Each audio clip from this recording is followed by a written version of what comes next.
कैसे हैं आप सब? अपना ध्यान रख रहे होंगे। चलिए आज हम आपको हिंदी व्याकरण के विषय में कुछ समझाएंगे। आपका पाठ 2 ध्वनि तथा वर्ण है। तो सबसे पहले हम आपको ध्वनि के विषय में समझाएंगे कि ध्वनि होती क्या है। देखिए, ध्वनि मुख से उच्चारित होने वाले वर्ण, जो भी हमारे मुख से हम बोल रहे हैं, सारे वर्ण जो उच्चारित हो रहे हैं, ये ध्वनि है। कोई भी चीज हम बोलते हैं, कुछ भी बोल रहे हैं, सब कुछ क्या है? ध्वनि है। और इन्हीं ध्वनियों को लिखने के लिए अगर हमने बोल दिया, जैसे हमने बोला कमल, लेकिन अगर हमें इन्हें लिखना है तो हम कुछ चिन्हों को यूज करेंगे। तो वही चिन्ह क्या होते हैं? वर्ण। ध्वनियों का लिखित चिन्ह वर्ण कहलाता है। उच्चारण मौखिक रूप हो गया उसका ध्वनि, और लिखित रूप हो गया वर्ण। जैसे फ, अ, ल, आ। फ को हमें बोलना है तो फ बोल देंगे, लेकिन लिखना है तो हम इस चिन्ह का प्रयोग करेंगे। का को बोलना है तो हम ये वर्ण का प्रयोग करेंगे, और यह लिखित रूप है, यही वर्ण कहलाता है। फिर देखिए ध्वनि के प्रकार। ध्वनि के 2 प्रकार होते हैं, स्वर और व्यंजन। स्वर, ये आप छोटी क्लासेस में भी पढ़ चुके हैं। आप क्लास 1, 2, 3, 4 में भी आपने स्वर के बारे में पढ़ा है, लेकिन इसी का थोड़ा सा विस्तृत रूप हम आपको समझाएंगे कि स्वर है क्या। उच्चारण के समय वायु बिना किसी रुकावट के मुख से बाहर आती है। इसका मतलब है कि जब हम बोलते हैं, स्वरों को जब हम बोलने लगते हैं, तो बोलने में कोई भी रुकावट महसूस नहीं होती, हम फ्रैंकली उसको बोल लेते हैं। जैसे अ, आ, इ, उ, ए, ऐ, ओ, औ, ये सब क्या है? स्वर है, और इनकी संख्या 11 है। दूसरे स्वर के प्रकार देखिए। स्वर के 2 प्रकार होते हैं, ह्रस्व स्वर और दीर्घ स्वर, आगत स्वर। तो सबसे पहले हम आपको बताएंगे ह्रस्व स्वर क्या है। ह्रस्व का मतलब होता है छोटा। आपको शब्द से ही पता हो जाना चाहिए कि ह्रस्व में छोटे स्वर आते हैं, अर्थात जिनके उच्चारण में कम समय लगे, जिनको हम धीरे से बोलते हैं। जैसे अ, इ, उ, री, ये 4 स्वर ह्रस्व स्वर में आते हैं। इनके उच्चारण में हम धीरे से बोलते हैं, कम समय लेते हैं। और दूसरा है दीर्घ स्वर। दीर्घ स्वरों के उच्चारण में इनका जस्ट अपोजिट होता है, उल्टा होता है। इनको तो हम कम समय में बोलते हैं, लेकिन इनके उच्चारण में हम अधिक समय लेते हैं।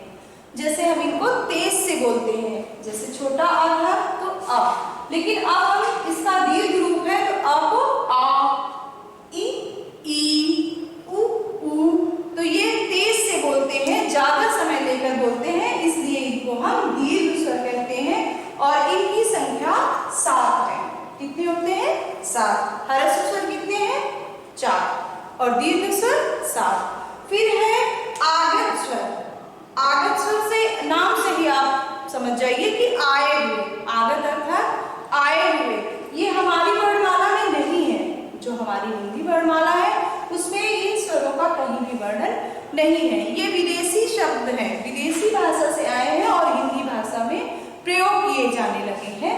तो ऐसे शब्द जो विदेशी भाषा के स्वर हों, लेकिन हिंदी भाषा में वैसे ही प्रयोग किए जाने लगे हों जैसे हम हिंदी के स्वरों का प्रयोग करते हैं, तो वो होते हैं आगत स्वर।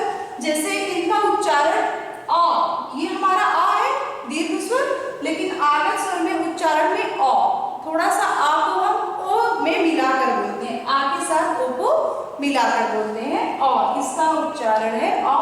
जैसे डॉक्टर, डॉक्टर नहीं बोलते हम, अ को मिलाकर क्या बोलते हैं? डॉ को डॉक्टर।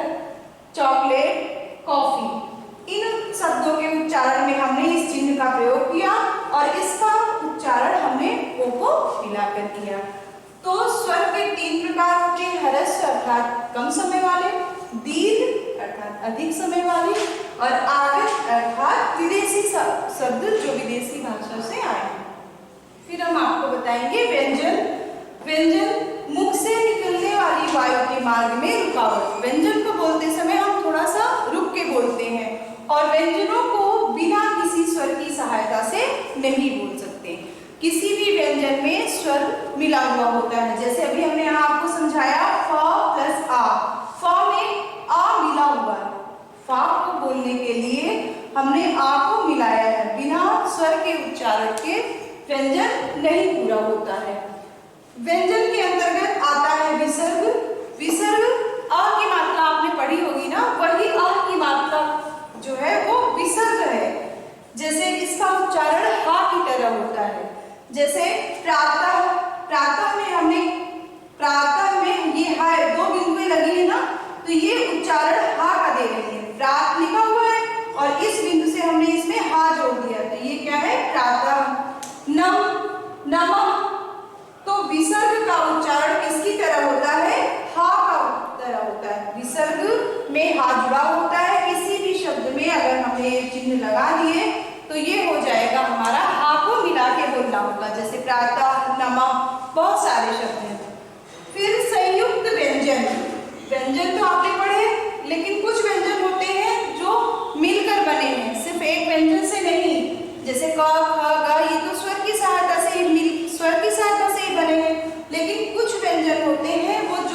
छ को बोलकर देखिए तो श निकलता है।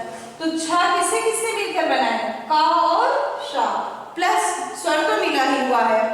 दूसरा है त्रा, त्रा में ता और रा, जैसे बोलने से ही लग रहा है ना त्रा, इसमें ता और रा मिला हुआ है। तीसरा है ज्ञा, ज्ञा में जा और इया दोनों को मिलाकर ज्ञा बनता है। तो ये है हमारे संयुक्त व्यंजन जो दो व्यंजनों से मिलकर बने होते हैं। फिर आपने ध्वनि को समझा है, मुख से उच्चारित होने वाले वर्ड और ध्वनि का जो लिखित रूप होता है, कोई भी ध्वनि लिखने के लिए जिन चिन्हों का हम प्रयोग करेंगे वो क्या हो जाएगा? वर्ड। जैसे ये सारे वर्ड लिखे, कोई भी वर्ड आप लिख सकते हैं। फिर ध्वनि के प्रकार स्वर और व्यंजन, स्वरों की संख्या 11 और व्यंजनों की संख्या 33 होती है। हाँ, फिर है स्वर के प्रकार ह्रस्व, दीर्घ और आगत। इन तीनों स्वरों, ह्रस्व कम समय में बोलने वाले, दीर्घ तेज से बोलने वाले अर्थात ज्यादा समय लेने वाले। विदेशी भाषा के शब्द, जैसे विदेश से आए हुए जो विदेशी भाषा के वर्णमाला के हैं और हम वैसे ही प्रयोग करते हैं जैसे हिंदी वर्णमाला के।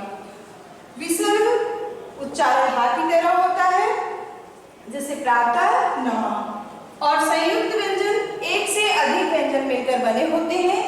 अभी हमने आपको बताया छ, त्र और ज्ञा। तो आपको ये समझ में आया होगा। अगर आपको नहीं समझ में आया है तो आप फोन पे हमसे पूछ सकते हैं। धन्यवाद।